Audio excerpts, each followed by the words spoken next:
Good morning, everyone. Welcome to another inspiring episode of Biz Talks Unplugged, candid conversations on business, presented by Einar the Insight Room, where we open the floor to unrestricted and unscripted dialogues for curious business minds.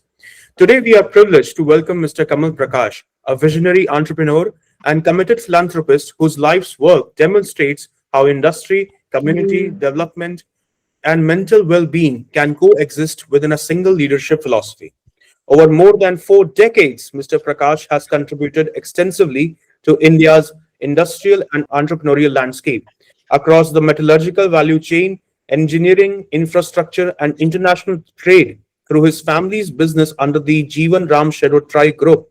He has helped build and steward enterprises that serve railways, water treatment, air pollution control, and core industrial ecosystems in India and beyond. For his work reflects long-term thinking, institutional continuity, and responsible stewardship rather than short-term scale. Equally compelling is his work and his enormous contribution to the social transformation in India.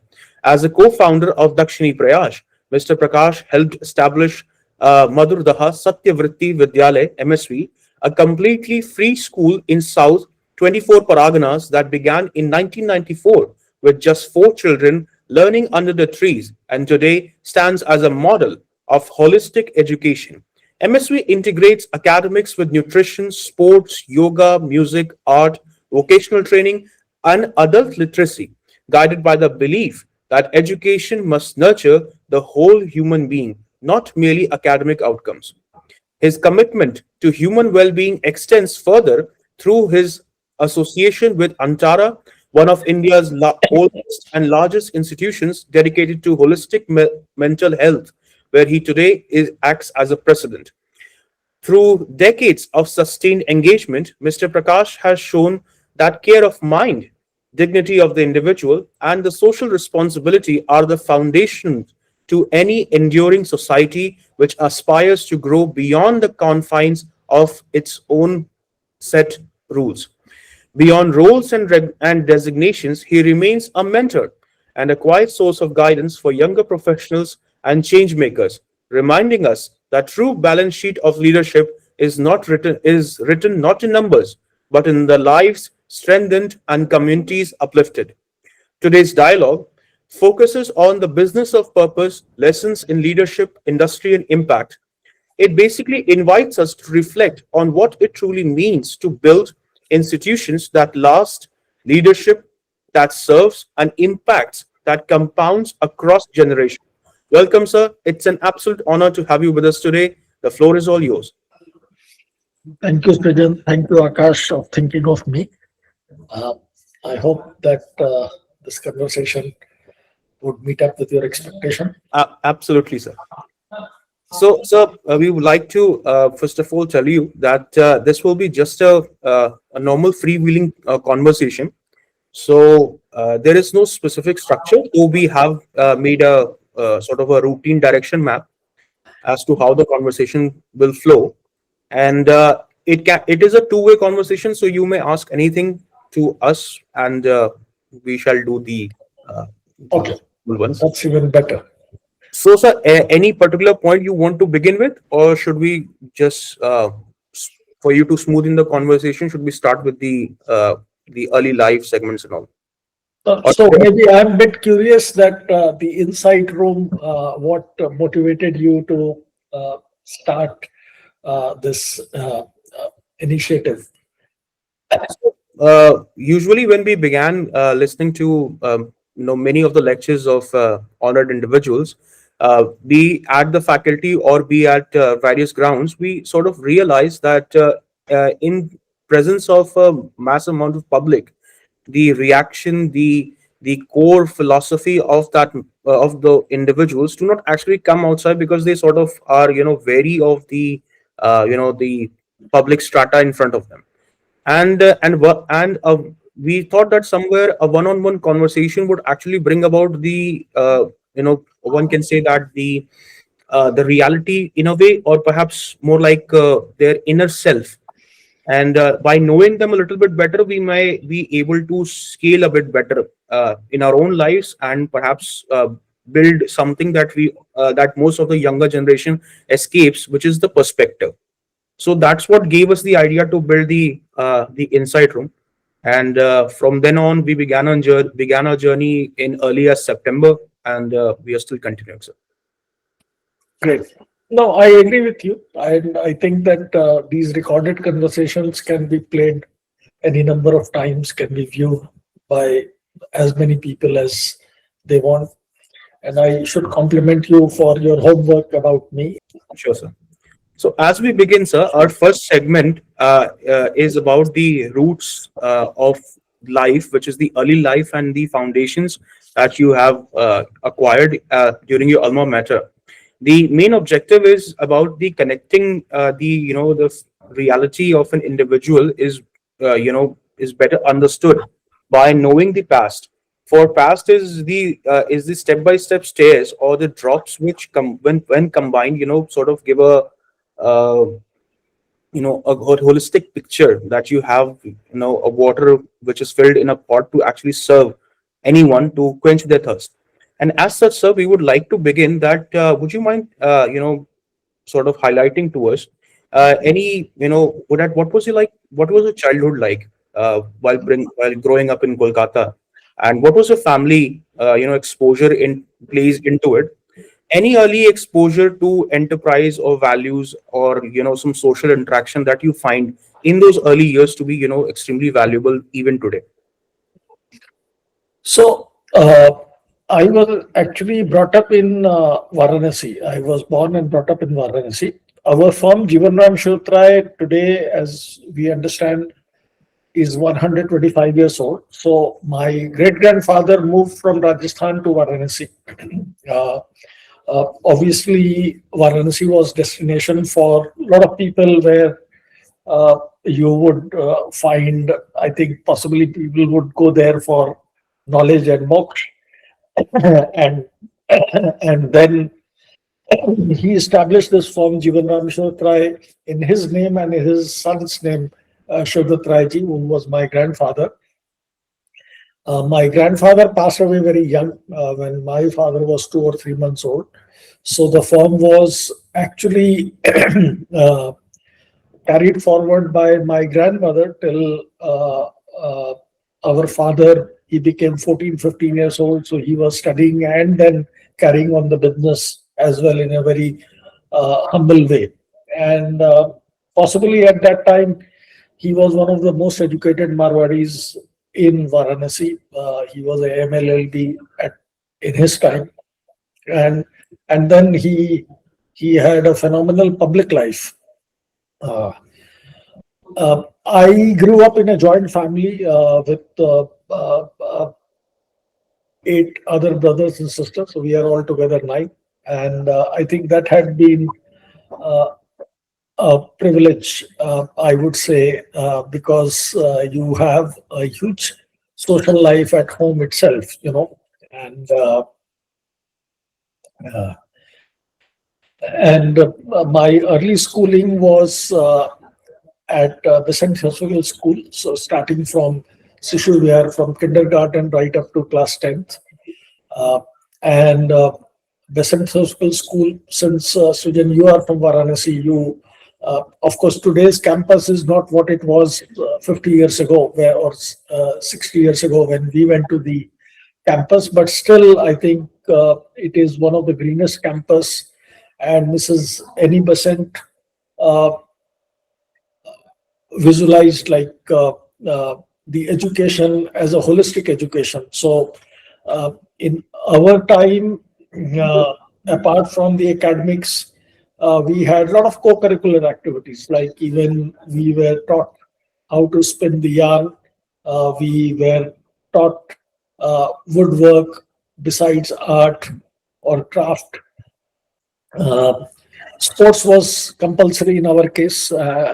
We were fortunate to have multiple fields, so much so that I think, not to talk of Varanasi, but to talk of India, I have not come across a school where we had a dedicated field for playing baseball. So, and plus music, dance, drama, uh, and it provided the right environment because it was one of the greenest campus I have seen as far as the school is concerned. So, and the dedication of our teachers were commendable. You know, the school was a government school. Uh, the education was virtually free. I remember in class six, my fees was just 62 paise, but the commitment of the teachers was phenomenal. I mean, they treated us like their own children. They cared for us. They were worried about our performance, and I think they took care of every child. Every student which went to the school.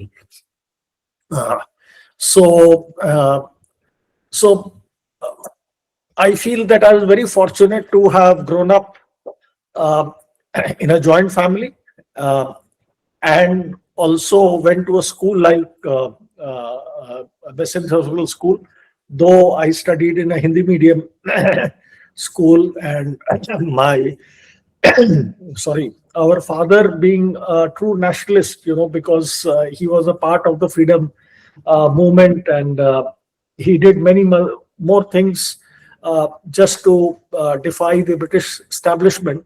So he decided to put us into a Hindi medium school as a nationalist. So, uh, uh, so that was something at a later date he regretted. We also had to work hard, because English is something which is a universal language, and uh, but I was fortunate that after that I did my BBM from BHU, and so much so that at that time I could give an entrance test in Hindi to qualify for an entrance in BBM. But then I had a set of friends who encouraged me to improve my English, and then that's where I grew up.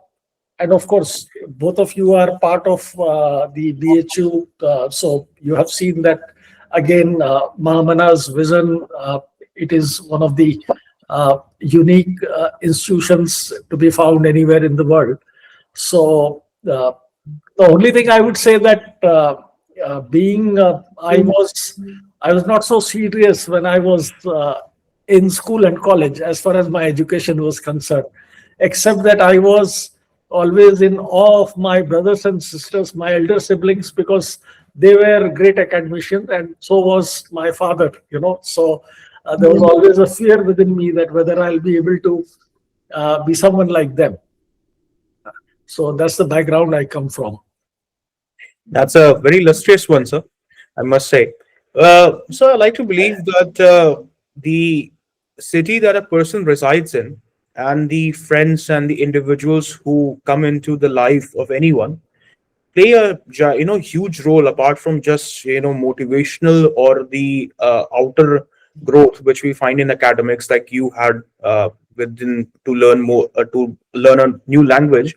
But it actually works more like a support system, how we like to perceive and how we like to face the outer world. No, keeping that in mind, sir, and since you have had a very long journey, how would you say that when you come back to Varanasi, how do you see that whether and how has the education changed in its approach and in its way of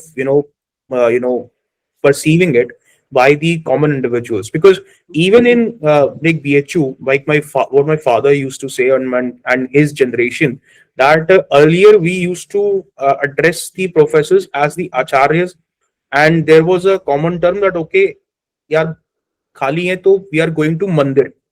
That term changed to okay, now we are going to, it became that okay, we are going to the Vishwanath temple, and then it changed to okay, ab yaar VT ja rahe hain. So that phase from the hangout place has changed from the origin to right now. Also, what would your perception be, since you would be better person to ask about it, that how has the education changed as well, and has there been any positive upgrades or any negative downsides to it? Actually, it is very difficult to say whether it is positive or negative, because I would say we all know that the only constant in our life is change. So, and it is the human being. I mean, we are gifted to be human being, and we are always striving to do better. We are trying to be happier. So every human action is leading towards human happiness, whether it is me or you or Akash for that matter. And that is where the innovation has been taking place, and all the innovations have been taking place for the good of the humanity. But so I would say that it's apart from the physical infrastructure. When you look at uh, today, the information technology has grown so much. It will be inappropriate that if we still want people to follow the old age rules and slangs, and I mean, today's students are, I believe, are much better informed than we are. You know, my only concern is that the value system, because today the life has become so fast paced, and I think every day you all must be reading that with the advent of AI, with the social media. I mean, I take my own case where I know that I cannot remember anything. I mean, for me, it is very difficult to remember names and numbers. Uh, when I do read a lot of short articles, but when I have to read a book, I struggle. So I can imagine this is the challenge which the today's generation is facing. Uh, I can also think of the parents, because parents are under tremendous peer pressure, that uh, they have always the fear of missing out for their children, that they want their children to be superhumans, they want their children to be, and in the process, they forget that what is going to happen to the child. Okay? So we have only come across very few exceptional parents who have kind of believed in homeschooling, giving more time to their children. And all this I'm telling you, possibly 10 or 20 years ago, even I was not aware. As I can see my own self, I am evolving, yeah, and I am realizing this.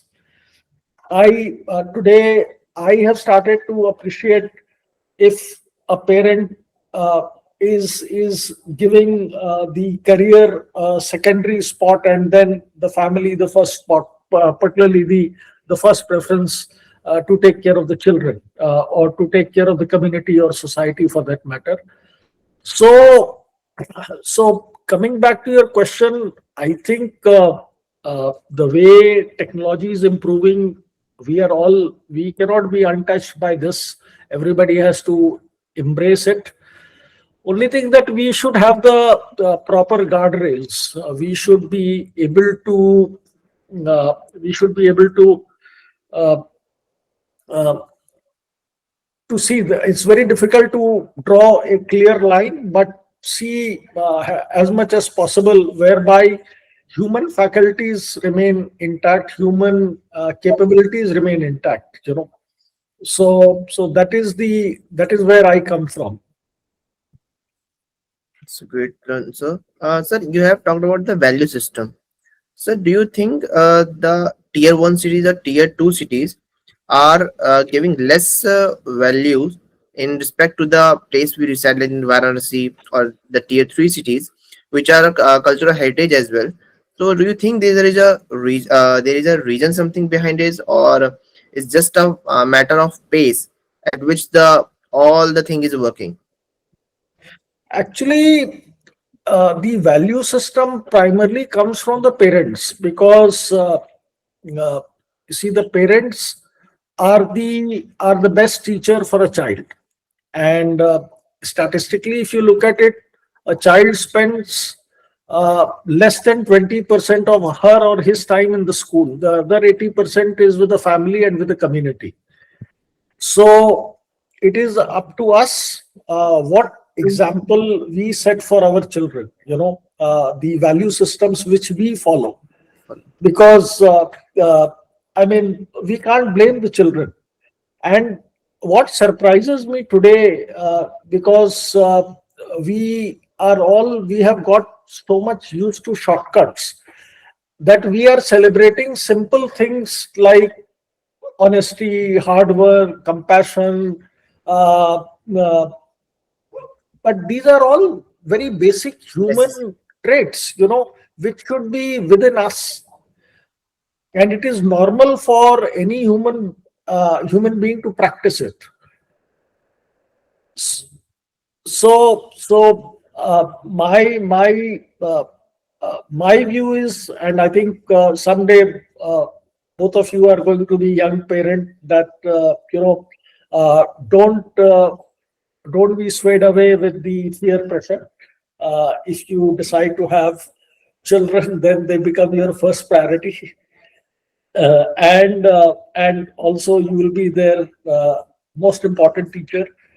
Uh, and so we should practice all the human values. Then the life will become much simpler, much easier. So when Sir, value, yeah, yeah, Akash, you can go. I admire you for saying that honesty, fairness, and these are basic necessities for the human. These are not the values we should celebrate. And I think you are the only guest stating that this is the basic things, and we are actually making them overvaluations. So Yeah, exactly. You see, like in the introduction, Srijan talked about some of the philanthropic work I'm involved. I feel that as a human being, I'm supposed to be doing this. And actually, I feel very privileged that if I could be of any service to anyone, I think that this privilege everybody does not get. And so I come from a space of privilege for that matter. So, philanthropy taking into question, it is true that our parents, sort of mold us from our very early lives, and they give us their knowledge, their wisdom, and whatever they experience and how they perceive it. Because there is no official book which is the parenting 101 that every parent goes through and becomes a master of it. In your own words, everyone is unique in their own ways, and they succumb to the social pressures and everything. But sir, from a personal standpoint, there is always something which there's always an experience, there's always some incident which grounds us to believe that the very concept that I believe in is a must. For whenever we have a belief which is transferred from our parents or from generations hence, it is always something that gives a ground to it, gives a base to it, that okay, no, this is not just an ideal, it's an actual reality. So in your life, sir, have you had any early brushes with inequality or social issues that you might have faced, which sort of gave a very concrete base to this idea of giving out to the people? Uh, Definitely, and I'll give you a couple of very simple examples. Uh, my father moved to Calcutta in 1952 after India became independent, and he completed his, public life. And he was, of course, a businessman in Calcutta, but for various reasons, he had to move in Varanasi. For various reasons, he had to move to Calcutta, and almost for 25 years our parents lived apart. My father had a two-room apartment in Calcutta. One room was office, one room was his home plus kitchen. And during Durga Puja he will come to Varanasi, because we have our home, our traditional Durga Puja, and he will stay here till Diwali and then go to Calcutta after Diwali. And my mother will take all of us to Calcutta during our summer vacation. So, and my mother used to get a fixed amount from Calcutta to run the household. And I have seen that, and raising nine children, but still she will take out some money aside for helping others. from the money, limited amount which she will be receiving to run the household, to take care of the children. And that I would never forget, that was the benevolence she had, that at her own discomfort, at her own children's needs, that she would reach out to the needies. Similarly, uh, like uh, when my father was in Varanasi, and we had some very dedicated house help, who actually, I would say, they raised us. And uh, and my father had a system, because somebody would, at that time in early 50s or 60s, will get a salary of 200 rupees or 300 rupees, like that. When they grew old, they went back to their village or to their children. My father made sure that they would still get their full salary till they were alive, because there was no system of social security. And also, he also realized that if they will not have their own income in their hand, possibly the other family members would not take care of them as well. And I mean, these are the few instances which will always remain with me. And I have seen our parents going out to help people in need, even with their limited resources.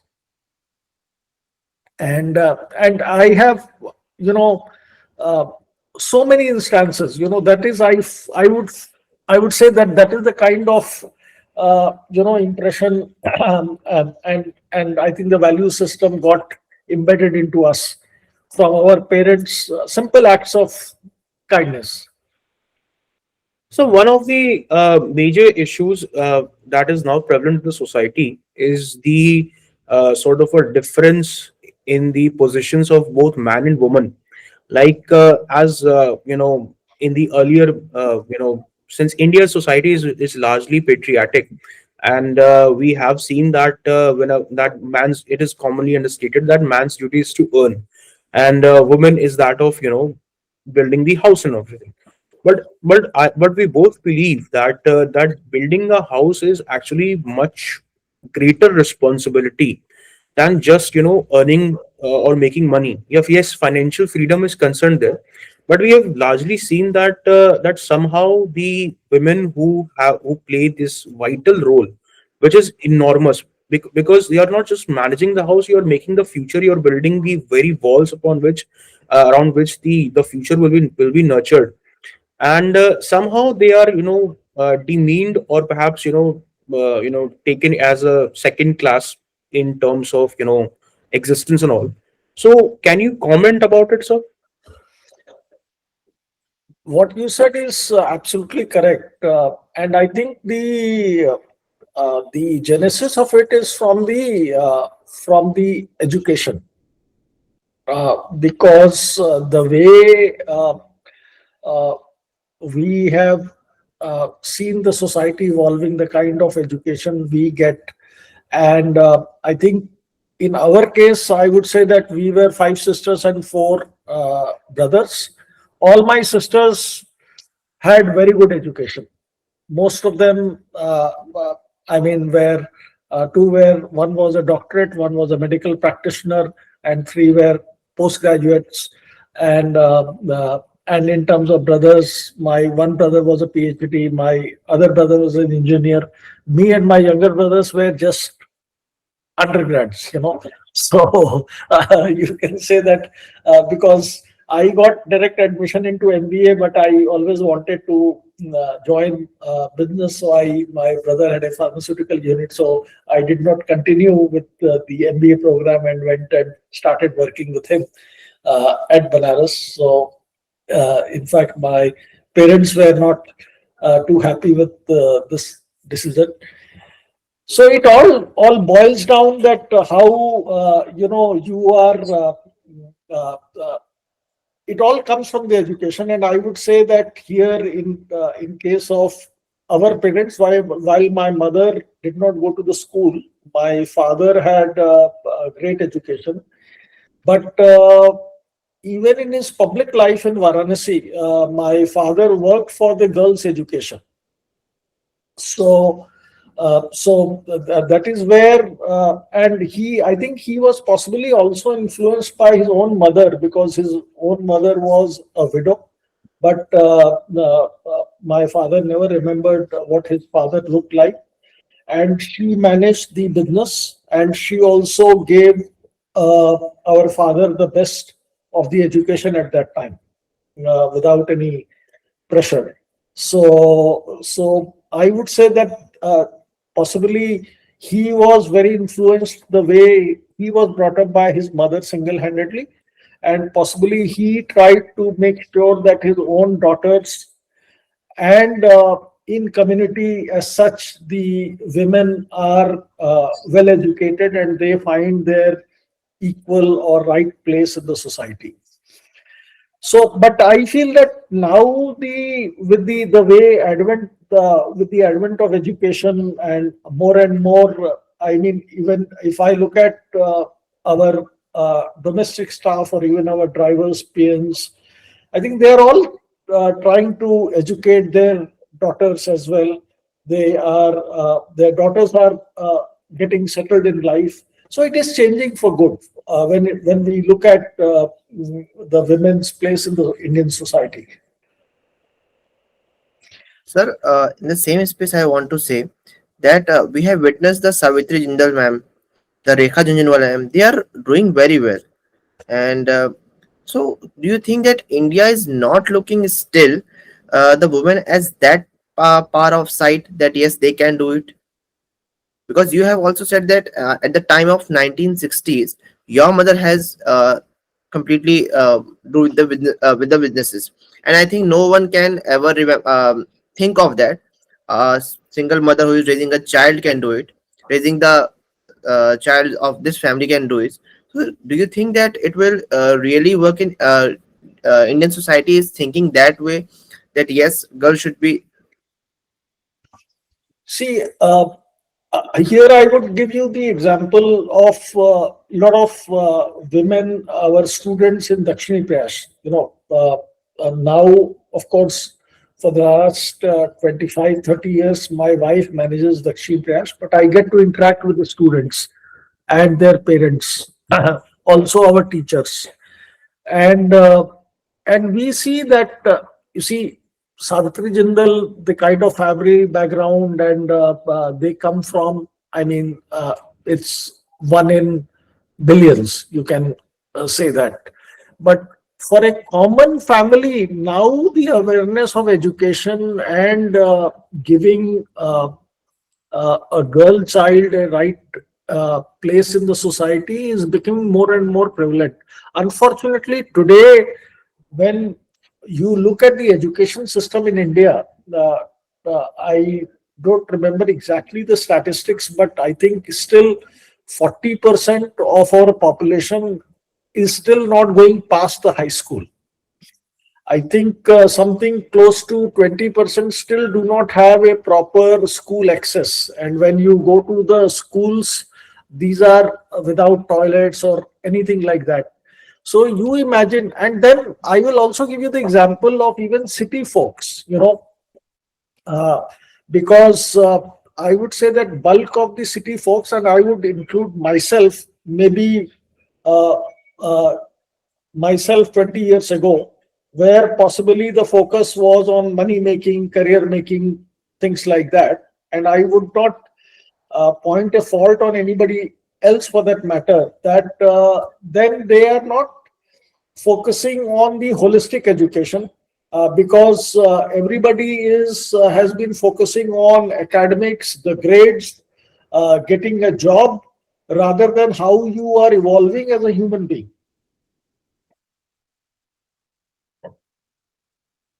Yes, sir. It's a tough call, and my worry is that the way technology has, you know, Evolving. uh, Evolving. evolving, the way it has come into our life, our attention span. I mean, while I do use technology, I am much appreciative in a lot of things how it is helping the world. On the other hand, what toll it is taking on humanity as such, uh, I am worried about that.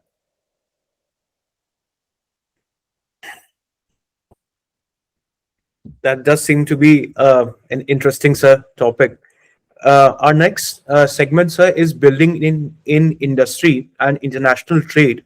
The objective of this segment is to trace your journey in the line of business and the risks that you ascertained, and learning about the multi-sector, industry. So you've already spoken about that how your great grandfather around 125 years ago started the Jiwanram Sheoduttrai group, and but we would love to know, sir, that how you also mentioned that you left your education to join uh, with your brother in the medical company he owns in Varanasi. We would love to know that how your leadership roles came into effect into the group, and also the most significant and most vital lessons on trust, partnerships, and the long term reputation in the B2B and project businesses came about in your lives, and what is the most significant point you would like to impart to the next generation based on these two uh, infos. So, actually, what I understand that my great grandfather was trading in rock salt coming from today's Pakistan. My father, uh, we also had a kind of a oil mill, vegetable oil mill, small mill, which my mother was managing in Varanasi. Grandmother was managing, and then my father, I think, from the age of 14, he became the distributor for Dalmia cement, and my mother said that even he used to sell cement sitting on a rickshaw, because there was no takers. Yeah. Yeah. And then eventually we were one of the oldest stockists of ACC cement in Varanasi. But my father had a flair of international business, because when he was also having the small oil mill, he told us that he was exporting vegetable oil from Varanasi at that time, going to some other Asian countries. And then later on, he moved to Calcutta. He got into the international business. So that comes from the family being in international business, and you get exposed very early on, because I was one of the very few privileged person. Our family, like my father started traveling abroad in 1960s, and so we were a kind of a coveted family, that we will all have something small or the big he would bring for us, and we will receive all these postcards from different parts of the world where he was traveling. uh, so that is where the international business came about, as far as I'm concerned. And then you get to also meet mm, people who are uh, from the other countries. And I worked with my brother for a couple of years in Varanasi, but like on in 1987, 83 or 84, in his uh, yearly Durga Puja trip to Varanasi, he simply told me that you are wasting your time in Varanasi. Come with me to Calcutta. And at that time, whatever they say was the final word. And particularly, my father was a very very strong, value driven person. So, I mean, it was even more difficult to argue or tell him anything like that. And I think he took the right decision for me. I would say so. And then I moved to Calcutta, started working with him, and he was into the business of industrial marketing, representing a couple of international companies for sale of few products. My brother was already working with him, uh, and then I tried to add a few more products, and that is where I got to see my father much more closely. I got to travel with him all over the world.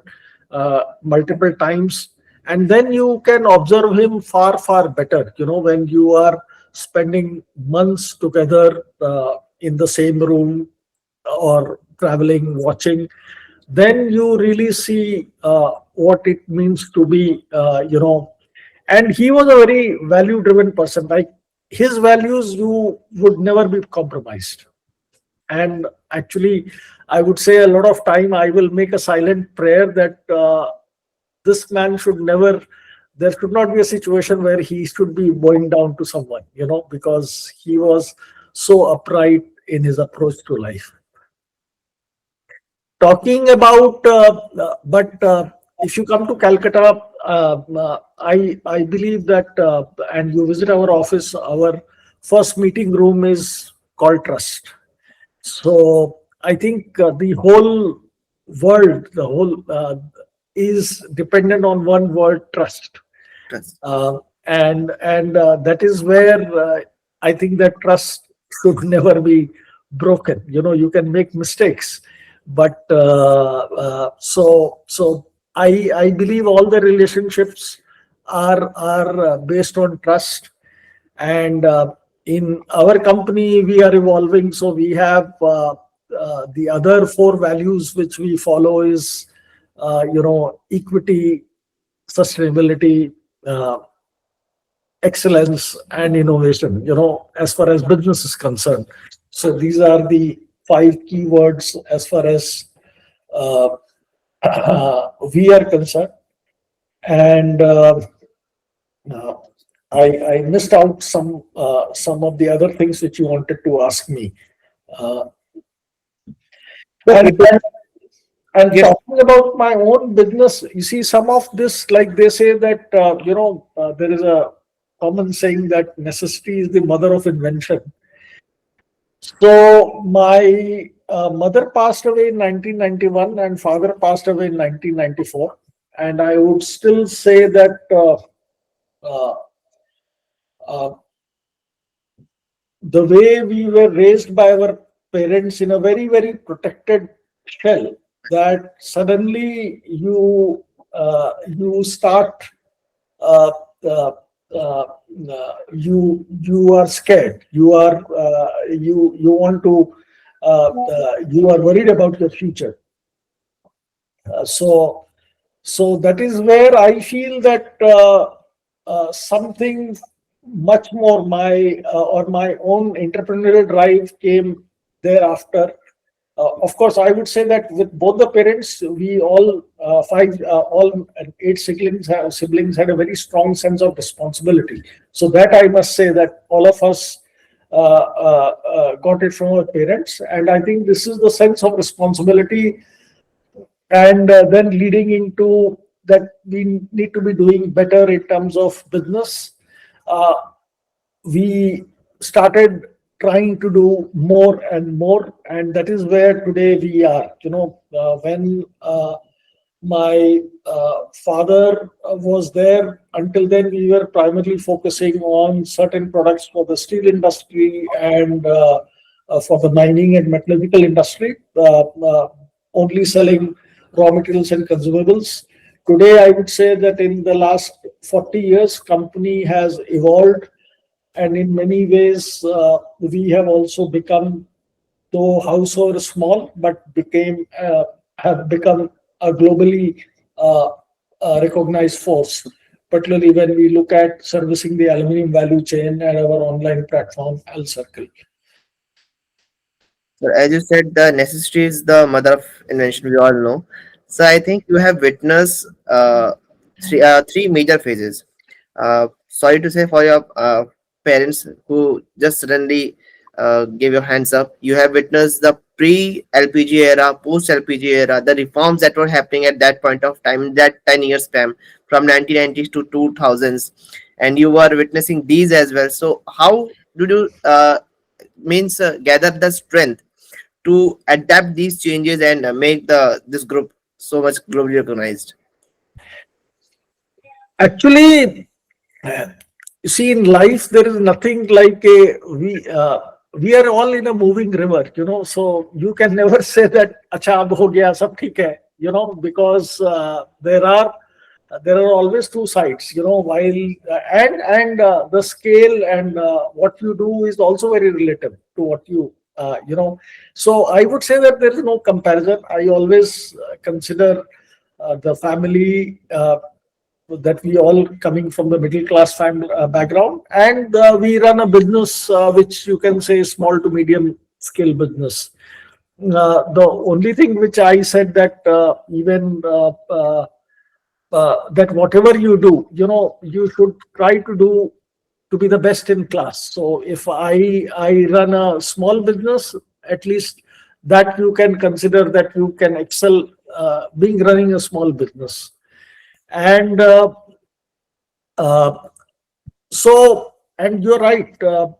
I still remember 1991. You might have read, because that at that time India was almost broke. We had less than $200 million in our foreign exchange reserves. Gold was pledged to Bank of England, and uh, in fact, I would recommend, if you have not seen, there is a very interesting documentary on RBI in Geo Hotstar, which I think we all should watch.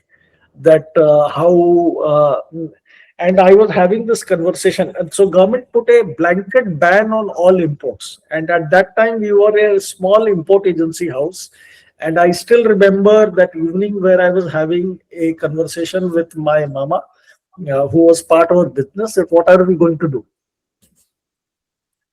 Yes, sir.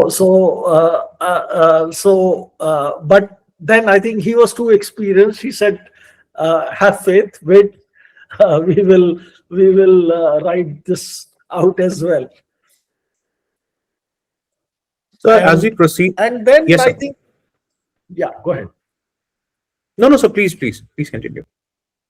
No, so and then I think that one thing led to the other. Of course, one that we still remain a company which I would say in our DNA, we have the international trade, so we work all over the world. And obviously, as you mature, you get a better understanding. Earlier, the focus was that how do you make money, how do you make living, how do you survive. Uh, Now, the focus is that whatever you do, number one, it should be scalable. Whether all the businesses which you are doing are going to be environmentally sustainable, because we do realize that today the biggest challenge this humanity is facing is in form of climate change. And the next one is, of course, which is very recent but much more faster, is the AI coming into our life. So we particularly I'm concerned about the future of the young generation, the generation which is taking birth now, how that is going to cope up. So, So our next segment is about the theme's main deep dive. It explores the four major pillars, which is the purpose, the leadership compass, the innovation, and the family. This section, sir, is basically we have created to explore that how purpose can sit there in the midst of and center of leadership, strategy, and industry, and thereby we move forward on this. uh, every individual, however they want to move about in their lives, be it in a corporate landscape or a professional or an individual one, has to have an identity, a goal sort of thing that they project or legalize their thoughts into this world and materialize it. So if I may ask, sir, what is the definition of success in your view, and also how it has evolved from the success being seen in the early days as value plus impact to now as only in terms of monetary, as it is largely perceived by the younger society or younger individuals living in the country. So what is your take on this, sir? Actually, as I mentioned before, it is all very subjective.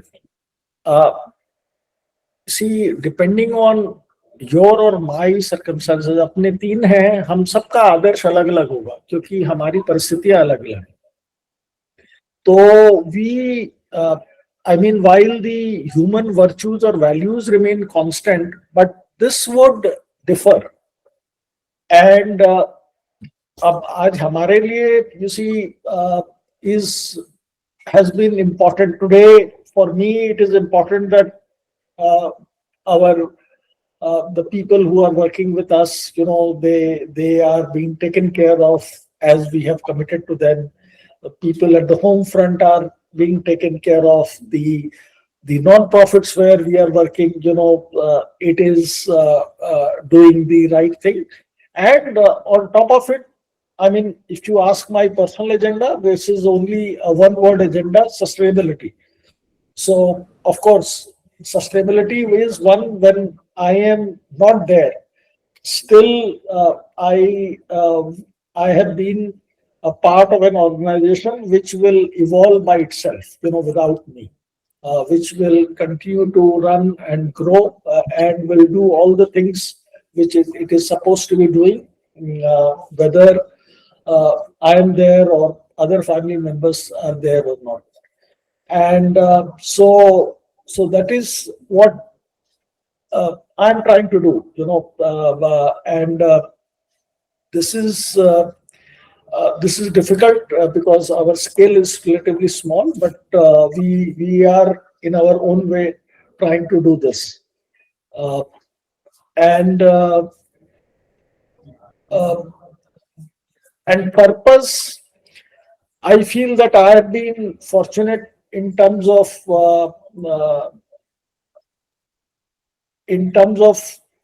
having time to listen to a lot of philosophers, lot of experienced people, and do a lot of reading.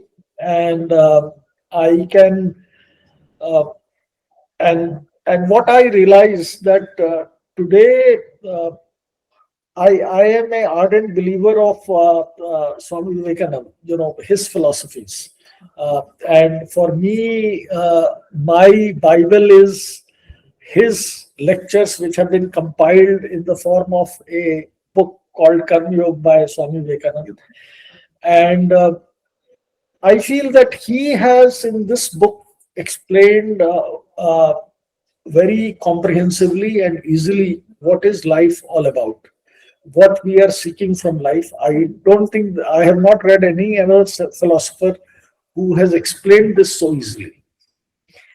And and uh, and and the crux of it, I'll tell you that what Swamiji says, that the world is like a dog's tail, so no matter whatever you do, there will be always uh, uh, there'll be always all kinds of elements there, and you cannot change them. And then secondly, you are nothing on this planet, today. I mean, when you look at this planet, it is part of a galaxy, and today, as a human being, with our intellect, with our own visualization, we can only see up to a distance. Beyond that, we don't know what it is, so our planet is very insignificant, and on this planet, we ourselves are very insignificant, with more than 8 billion human beings, and maybe 40-50 billion uh, animals, and trillions of other living beings.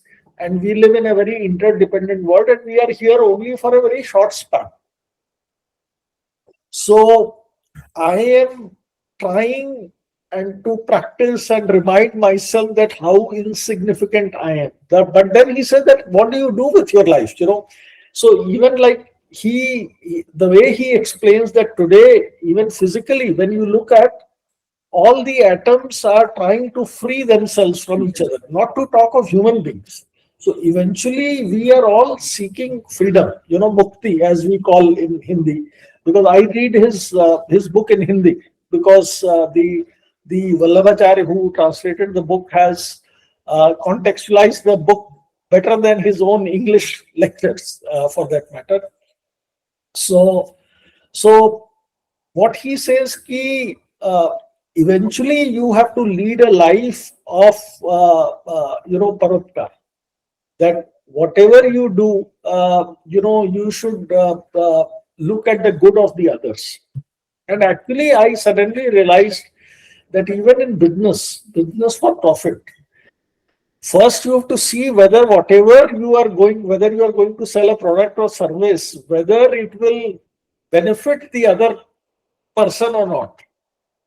And then suddenly we realize that I think that that is the best way of living, whether you work for profit or not for profit, but always keep this in mind that your action should benefit others. And obviously the book is about, and freedom is all about detachment, so it's not so easy because we are all grihast, so we have to go through this motion of life. And that is what he explains, that you can be sadhu or sannyasi by following neti neti, but we by giving up the world. The other way is to follow the path of pravritti, where we experience everything in life, and when we understand the utility or futility of it, and then gradually start looking at the purpose. You can, as you start removing yourself from your attachment to the actions, you will gradually lead a life of, you will become mukt going forward. So so that way I say that I've been very fortunate that I have also been exposed to these things, and I'm trying to practice. Practicing is difficult because when I read I am very excited, and for a few minutes I will remember them, and then once I get into my day-to-day routine, then it goes out of window. But I feel that by regular reading and reflecting, it will have an impact on you. So that's where I come from. So the philosophy of karma yoga, largely as Swami Vivekanand highlighted, is sees the Srishti Seva, as in looking outward to find the Ishwara rather than looking inward as we go for the Jnana Yoga. With this in mind, sir, and your enormous work in the realm of philanthropy and community development models, we proceed to our next sub segment, which highlights your life's work in the relation to four major pillars, which is the Dakshini Prayash and the Madurdaha Satyavritti Vidyalaya, and its enormous contributions, along with your role in the journey of Antara, the mental health and the addiction programs, which it runs on a very extensive scale, where we little known about the to us, as in the Chaya and the Bengal Rose Society, and your integrated view of impact, which you have for the next generation for the next 20 years in the terms of not just your own legacy, but the some grounding fact that you would like to offer to others.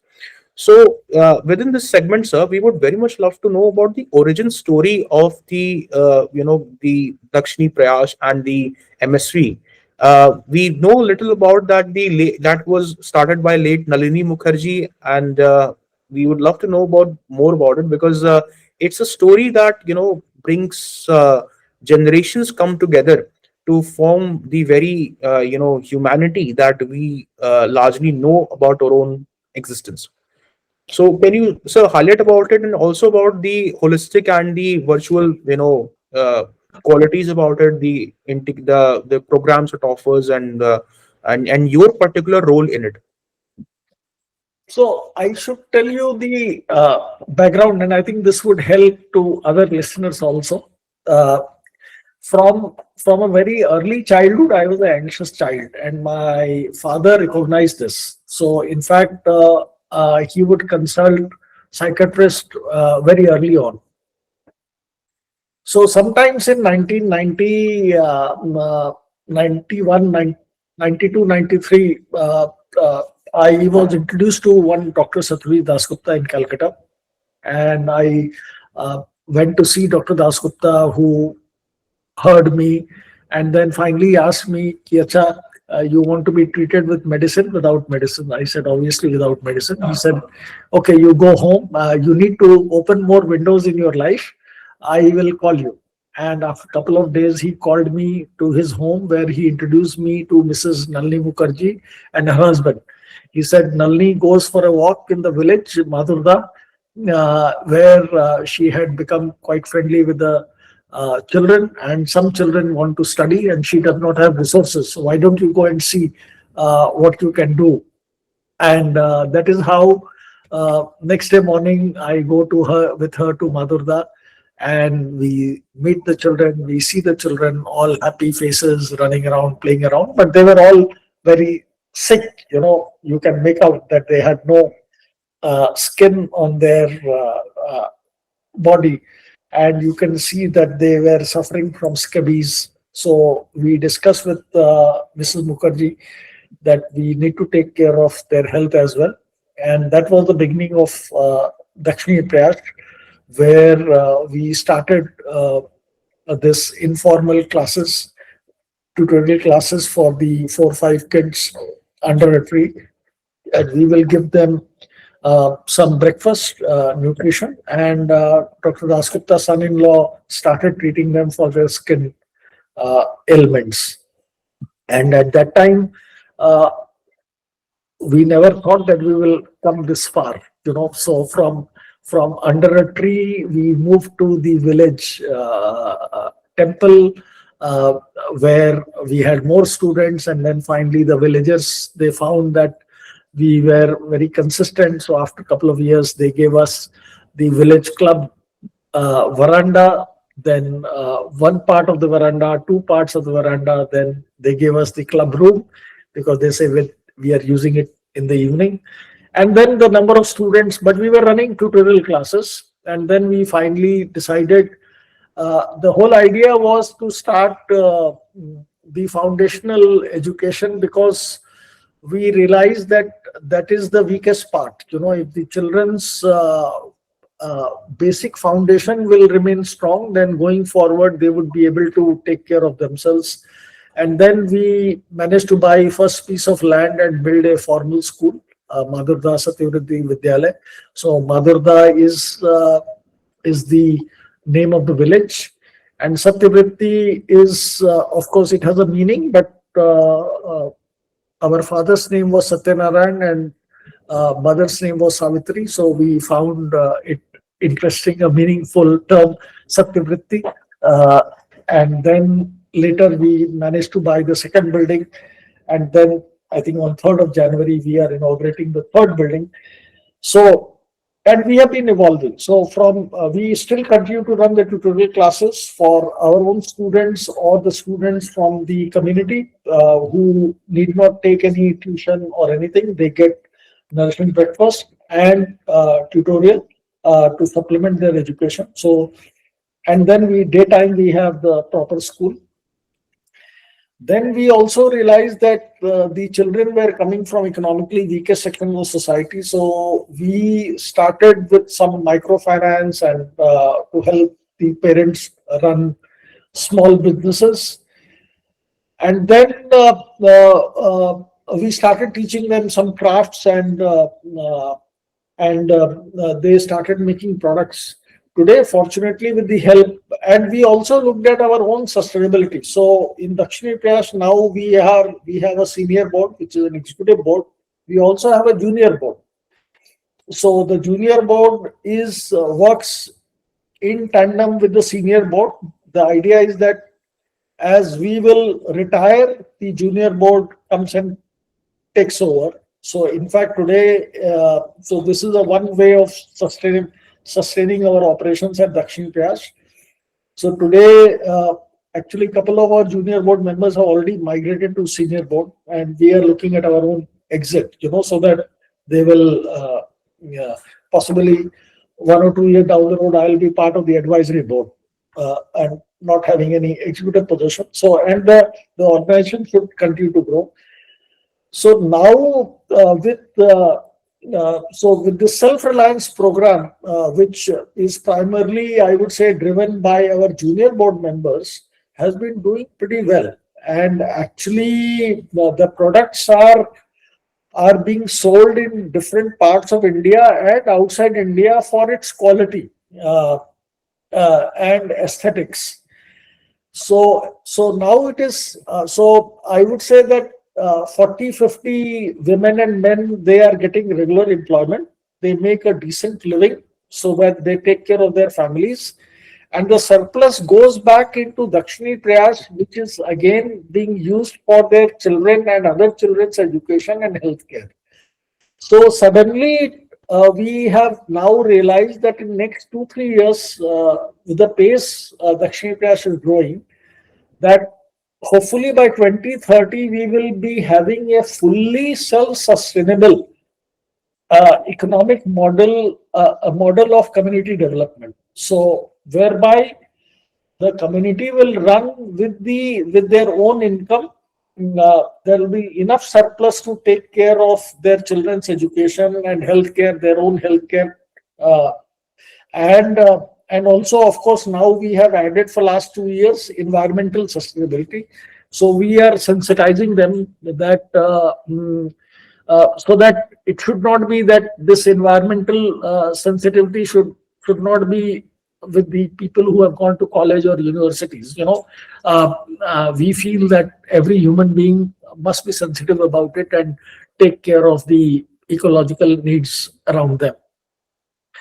So it's a very interesting journey which we have uh, evolved, and I would thank Dr. Dasgupta, uh, as this was a part of my treatment. And the second interesting thing is that Antara. So Dr. Dasgupta was the co-founder of Antara. He established along with Mr. P.M. John, and at the behest of Mother Teresa way back in 1971, to treat destitute mentally ill. And of course, today, Antara is by far India's one of the largest and oldest non-profit in the field of mental health. So, sometimes in 1994-95, Dr. Dasgupta took me to Antara. He said, "Come and let me show you." And when I went to Antara, I was surprised to see it has a 7.5-acre campus, very green. No, I mean, there is no sign that you can say there is a facility for mentally ill. And then he said, "Kamal, can you help me in building the library?" And that is how my association with Antara started. And then I continued with Antara because I felt privileged and to be serving there. And after a few years, I was adopted in Antara's executive board. And as I was serving there, I think something about 13 years ago,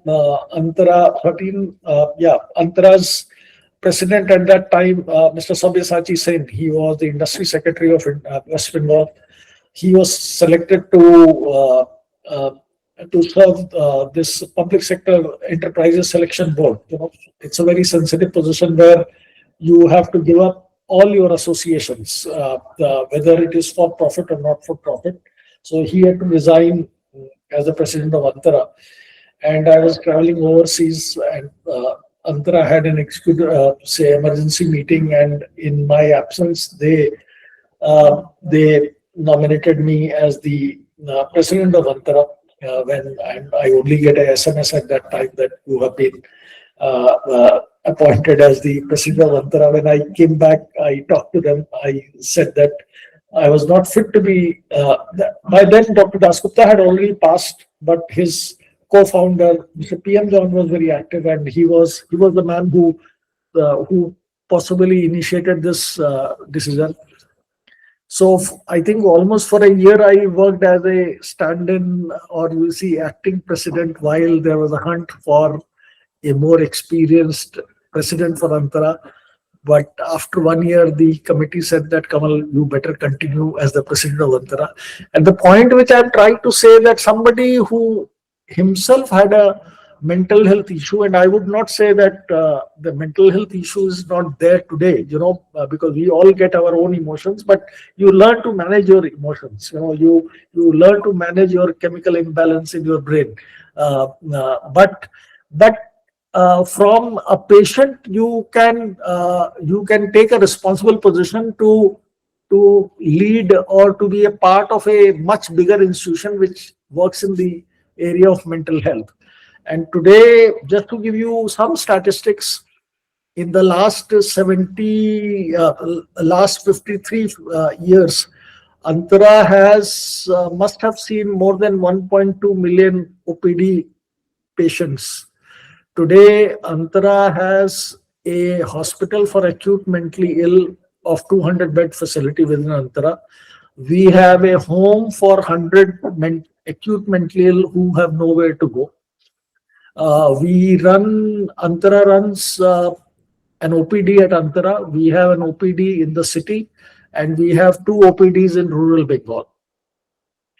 And Antara had also been running educational program, and now this year we got a major grant from Axis Bank. So together with Axis Bank, we are building Axis Antara Institute of Health Sciences. It will be fully functional in next 2 years, because there is a very big need for capacity building in the field of mental health. Just to give you an idea, that possibly in India we have one psychiatrist for maybe 1.5 lakh to 2 lakh population. Today India may have less than 8,000 registered psychiatrists and maybe less than 6,000 practicing psychiatrists. And with all the changes, lifestyle changes which are happening, and people don't talk about mental health issues, so millions, they suffer from in silence. So that is why we at Antara decided that we need to quickly build the capacity so that we can take care of as a large section of the population as much as possible. Antara also runs a lot of community-based programs, school-based program to sensitize children, community members, teachers, the importance of mental health. Antara has trained thousands of volunteers who work in rural Bengal. So this is, it's a huge responsibility and a huge privilege for me to be serving at Antara. And Yes, sir. and Yes, I then would. yeah, go ahead. Yes, sorry, sir, to interrupt, but I would really thanks to you for the Andhra, because I have when I was a practitioner and I was working with some organization, and we used to recommend the peoples to go Andhra for the counseling or for the addiction patient to go Andhra for having the opportunity to having the beds as well. And during a conference at Kolkata, I visited the Andhra as well. I remember I that thing. see. Oh, so Yes, good to hear that. and I really admire that in this country where the psychological health is not considered a very well thing, and Antra is doing really very well. It's prospering, and now I'm hearing that it's going to have its own institute. I think it's really a dream. Acha, okay. So I'll maybe sometimes offline I'll talk to you about your experience in the field of mental health and see if we can do something together to uh, expand No, our. sir, I will be really happy to do that. Yeah. And then you see, Bengal Rose Society is something we all enjoy horticulture, and I had a friend who was an eminent rosarian, Dr. Mr. Jain Biswas. He introduced me to the world of roses. Uh, uh, our parents bought a house which had a little garden, and that is how. So Bengal Rose Society is a voluntary organization. So we have hundreds of members, rose growers. In fact, as we speak, we are hosting All India Rose Convention in Calcutta from 3rd to 5th of January this year. and we expect almost 250 delegates from all over India coming here. If you come to Calcutta, I would like to see the potted rose culture of Bengal. This is unique anywhere in the world. So in we grow roses in cinder, not in soil, and you have to see to believe. Uh, the kind of, you can have few hundred uh, roses in a small pot. That's a kind of cultivation there, and they are very passionate about it. In fact, the Bengal rose is the only International Rose Federation gold medal winner, and we are trying to get a heritage, this whole heritage tag for the whole process of rose growing in Bengal.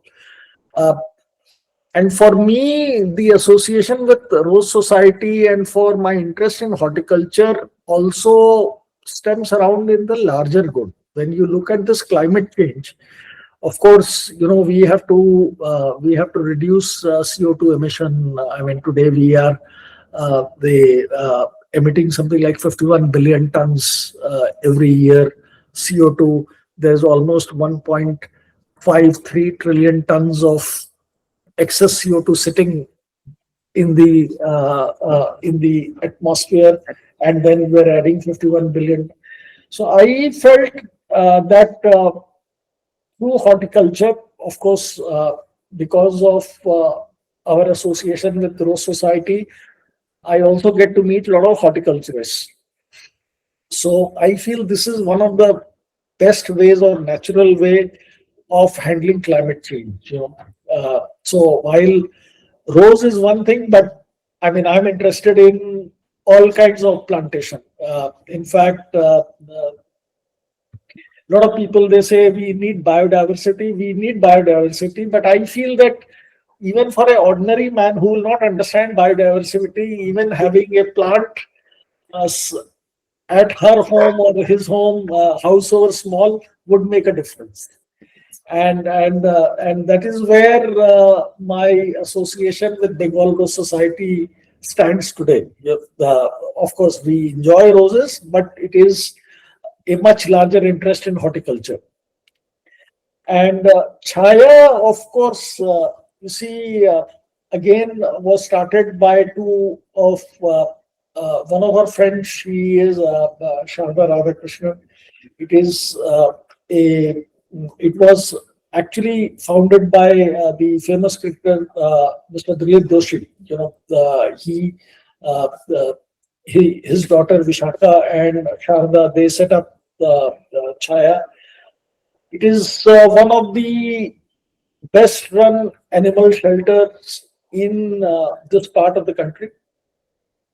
And what I admire their work is with the animals who have no way of expressing their gratitude. Say when we work at Antara or Dakshini Prayash, you can see you can get a direct gratification. But with the animals, it is not so. And the second thing is that, as we all know, that the planet is very balanced. The life on planet is pretty balanced. I mean, if humans only want that they can exist and others don't exist, there will be no life on the planet. Uh, the life on the planet exists because there are animals, there are fishes, there are other organisms, there are bacteria, there are fungi.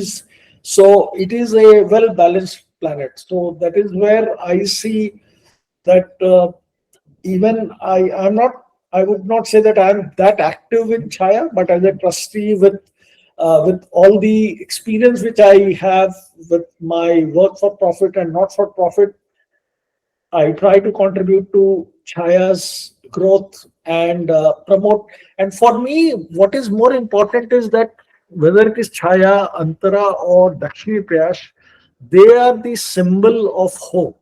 You know, they I'm sure that many more people would get inspired by their work and would do in their own community or in their own areas. So while we have the privilege of serving uh, the community where we are through these institutions.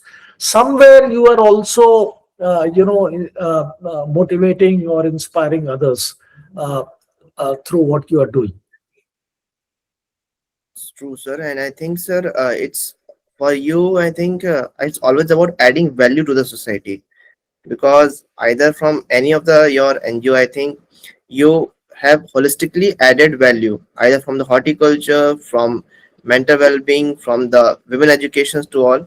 You have really have shown that at the end of the day, the business is not just making the profit and making the top sit of the attire. It's always adding value to the society. Am I right, sir? Actually, Akash, as we discussed in the beginning, I feel it is our duty. So I'm not doing anything extra. Yeah. As a human on this planet, it is my duty to serve others.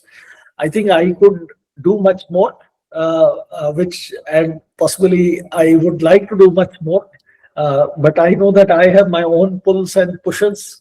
So, because when you look around, there are millions of people who have given their entire life for the service of others. So when you, I mean, there's no comparison. Everybody has their own life journey, but I feel that, first I have the privilege to be part of these platforms, and which whereby you can possibly do some impactful work. But there is a lot more to do, and this is my duty.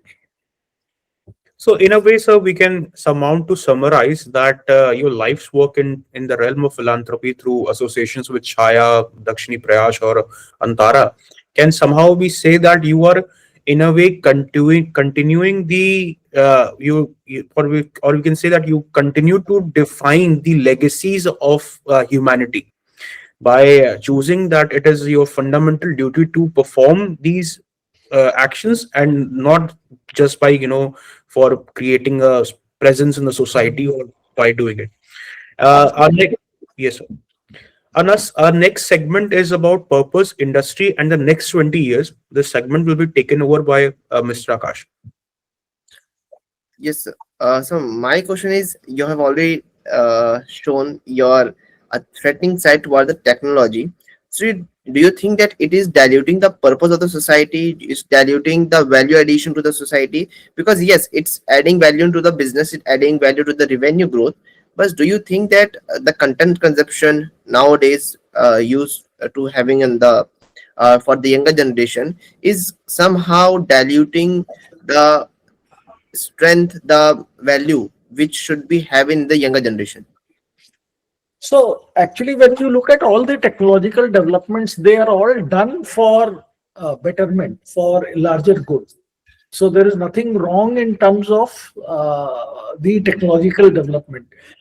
The problem lies is the misuse of technology.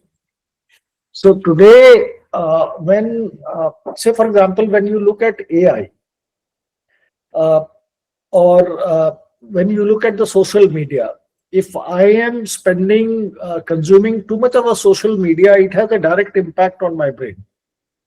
And I am a grown up, I am a 68-year-old man.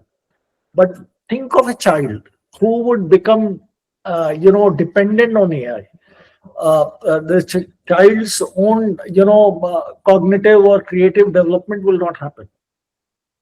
What that child will be as an adult. That is why you see today Australia has taken the first move to ban social media for 16 and below. I think many more countries are following the suit. Uh, and so that is where we have to put the right guardrails. It is like being on a drug, that the drug has to be prescribed. It can only be used with a prescription. So we same thing we have to look at AI. AI is a phenomenal tool, a very useful tool today, but it should be used as a tool. Yes, sir. And I mean, today, when you look at particularly when I look at in the area of medical sciences and all, the AI and all the new medical discoveries has helped in the longevity of human beings. It has been able to help treat a lot of incurable diseases. So definitely it has a lot of value, but how do you properly use them, and how do you prevent its misuse? That is critical. Sure, sir. And sir, one a social driven personal question. Sir, you have parented the two generation, I think, and I believe that you have seen the technology change from a child perspective, from your son and your grandsons or granddaughters.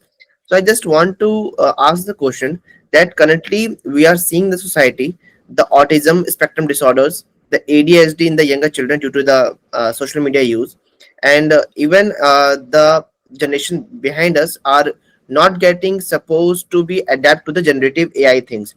On many of the platform, they are not understanding that it is the made by AI or what.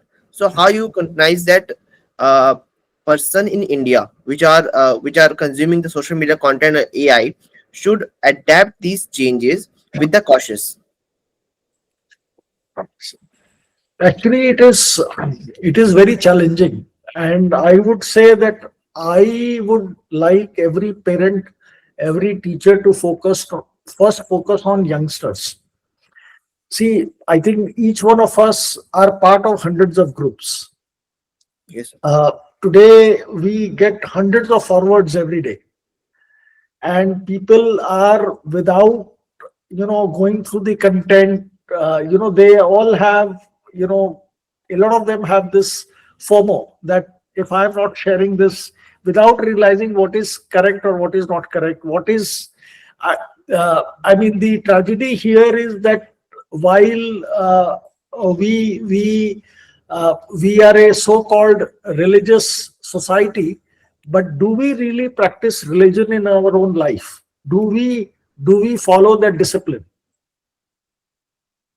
So I feel that the unfortunately the foundational education system in India is very weak.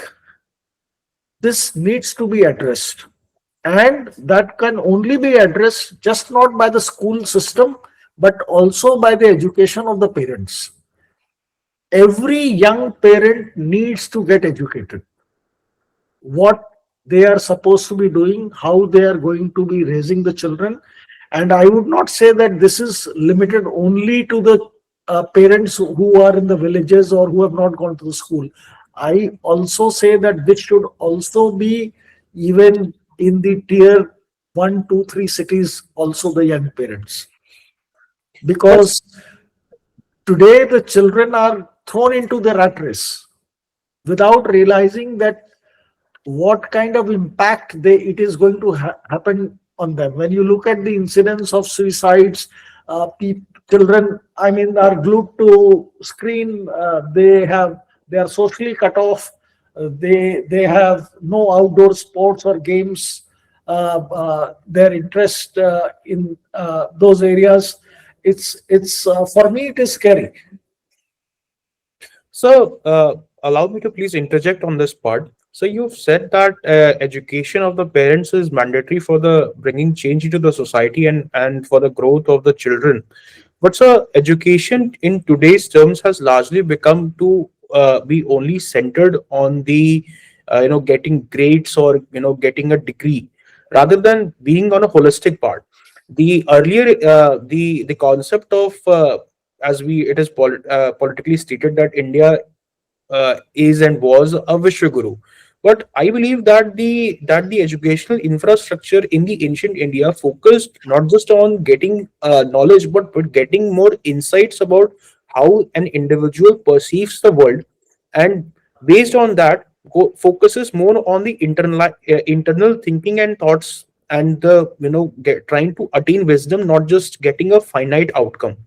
So, with that level of education not being evident in India as of today, uh, is don't you think is it a bit difficult for the parents to acquire that sense of wisdom, because some do and some are not able to make it? I totally agree with you. It is difficult. It is not easy. But what do? You have to start somewhere. Indeed, sir. When you talk of India as a Vishnu Guru, or we look at the ancient way of education, what was Gurukul? Gurukul was not about uh, teaching children about Veds and months and things like that. It was the way of life. Uh, they were brought up in a discipline, True. and that is where they understood the values of life, and then they became a contributing citizen to the world when they came out of Gurukul.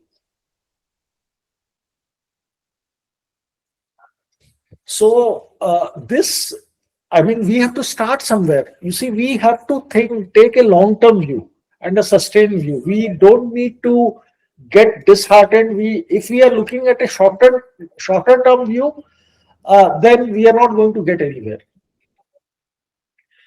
When we take up, the foundational education, we will see the impact on humanity 20 years down the road. And at least we can have that realization. And I would also say that everybody's own circumstances are different. आज अगर किसी के घर में 2 वक्त की रोटी नहीं है, तो उसके लिए तो सबसे ज्यादा जरूरी है कि वो कैसे पैसा कमाए, कैसे वो अपना घर चलाए. So we also as a society need to be sensitive to others.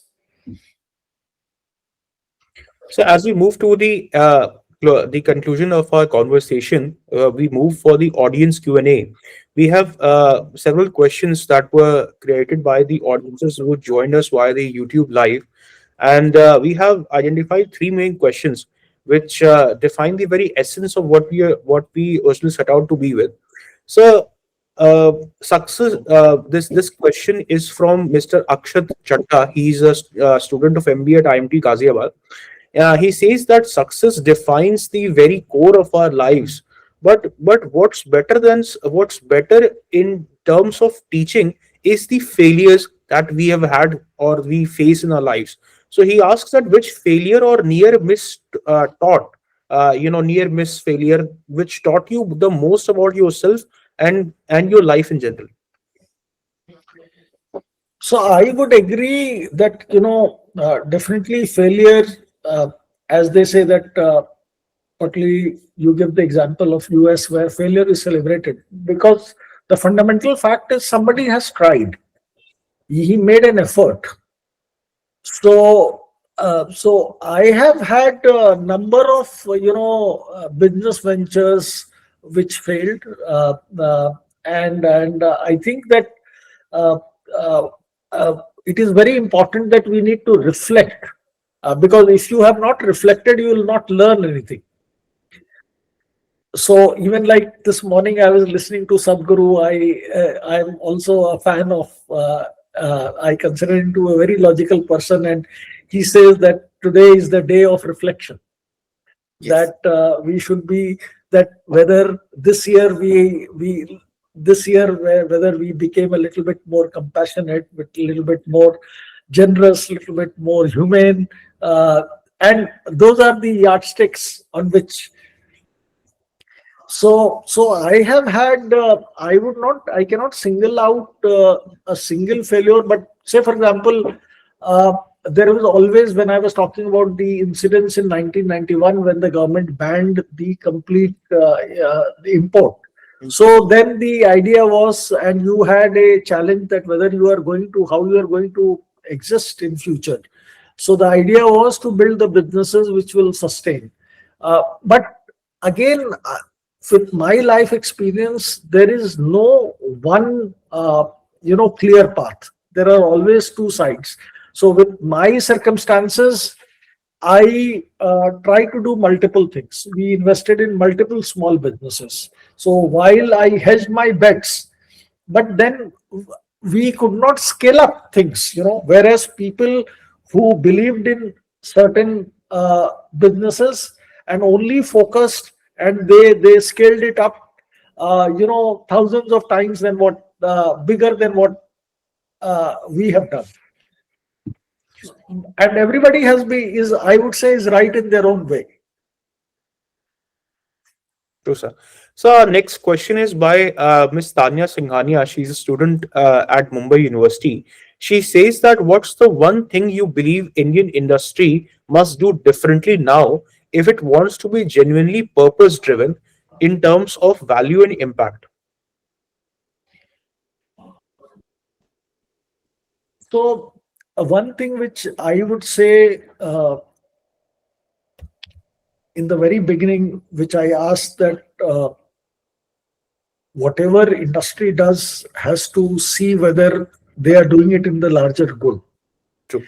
Money is will be the secondary part, and it will come as long as you add value. And second thing, we have to be mindful of the climate change. AI is still very subjective because we all need now these tools to run our business more efficiently. But the CO2 footprint needs to be reduced. So in every action, what we do, uh, that should also come in as a priority. Indeed. So our last question from the audience Q&A is by Mr. Shubham Jaiswal. He's a student of Banaras Hindu University. He says that what personal disciplines or practice that has kept you rooted in purpose over decades of volatile business cycles, and along with that, the personal life, preferences that or situations that you have faced.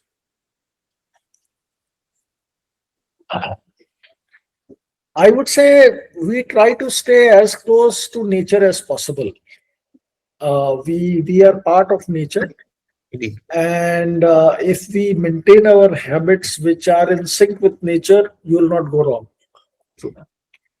And the second thing, definitely, I would tells the practice read uh, philosophers, whether Indians or overseas, but I would say India, and I only go by one simple book which I read every day, even one paragraph.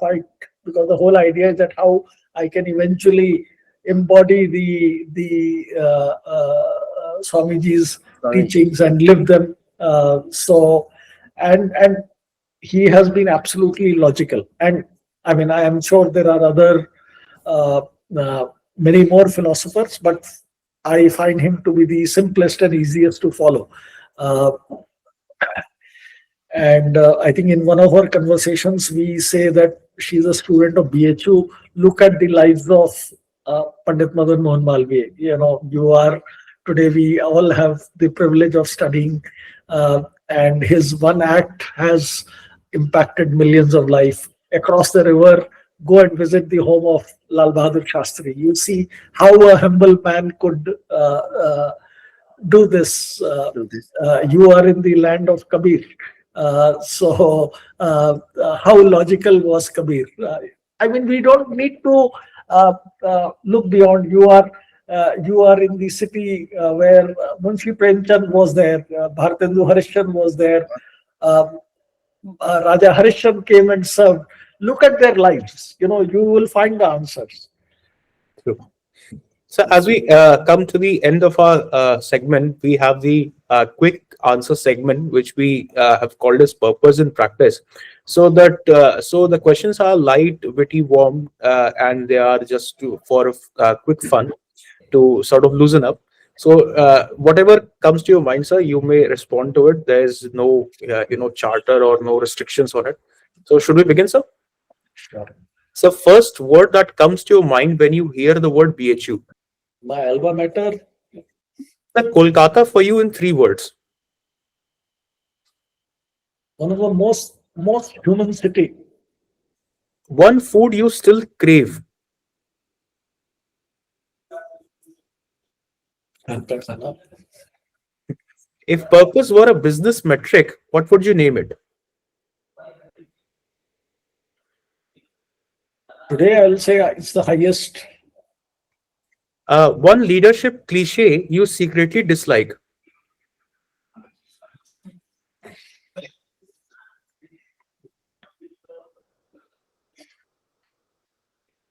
Uh,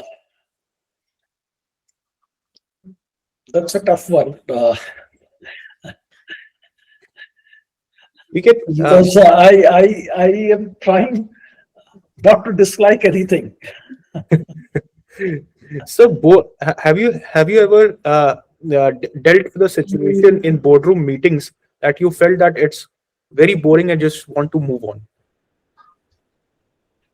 That happens quite often. So, one book beyond the management text you wish every young leader would read in this country. I have the book here. Come you. Sorry about that. Thank you, sir. So, The other book, sorry, I should, no, no, there's another book. If you don't have it, I'll send it to you. Send me your address.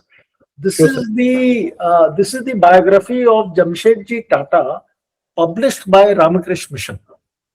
Okay. If you read this, because when you talk of the business leader, you will realize by reading this book how these two men, Swami Vivekanand and Jamshedji Tata, have been the architects or founders of modern India. This is an eye opener. And Jamshedji was an industrialist, but you would also see the purpose. And today, even when you look at, I mean, a lot of people, they say that as a philanthropist, uh, still Jamshedji Tata, the kind of work which he has done is considered to be Phenomenal. the biggest philanthropist on the planet. When And even his ethos, his value system is still being practiced by most of the Tata Group companies. True, sir. So, roses, hydrangeas, or marigolds, which flower best represents your leadership style and why? Well, we put this question because there's a lot of greenery in your office. I enjoy every form of nature. So I would say a bouquet of all the flowers. So, if Dakshini Prayash were a startup pitch to a VC, what would be your one-line hook? Sustainable community development. Okay, that sounds nice. So, purpose in one word for you today.